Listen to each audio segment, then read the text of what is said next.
Кихон, кумете, ката, бункай. Бу нинди сүзләр дисезме? Булар каратеда кулланыла торган алымнарның кайберләре. Әлеге спорт түре белән дөньяда 100 миллион кеше шөгыльләнә. Ул Окинава утравында барлыкка килгән дип санала. Бу утрау хәзерге вакытта Япониягә керә.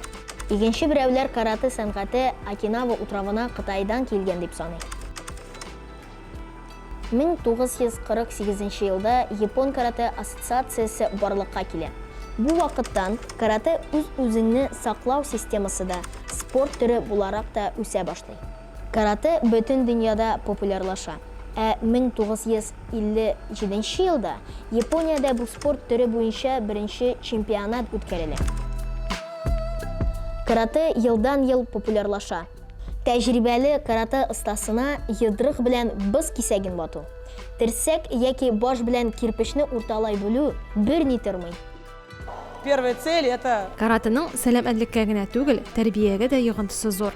Бу спорт төре белән шөгыльләнүчеләр тырыш, максатчан, чыдам булырга өйрәнә.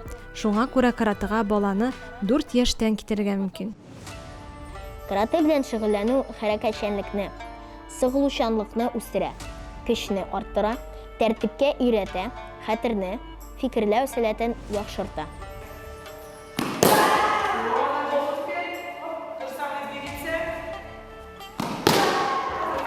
Мен каратыга 6 ел йөрим. Мен монда турнирлар, бүләкләр алып кайтырга мин яратам. Без җәй көне лагерьгә барабыз. Анда без турнирлар оештырабыз. Каратеда осталык дәрәҗәсен Билбауга карап белергә мөмкин. Күнегүләргә яңа гына керешкән спортчы ак төстәге каеш бәйли. Спорт остасына кара төстәге билбау бирелә.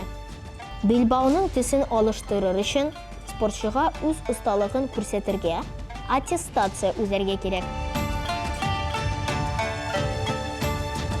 Ак төстәге кимоно, шалбар, карате остасының төп киеме.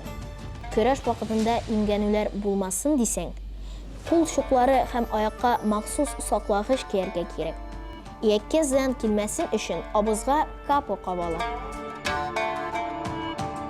Сётокан, вадо-рю, годзю-рю, сито-рю. Бу каратедагы көрәшү стиленең кайберләре. Нинди стильдәге карате белән шөгыльләнсәң дә, шуны истән чыгарма. Чын спортчы каратедагы алымнарны гадәти тормышта кулланырга тиеш түгел.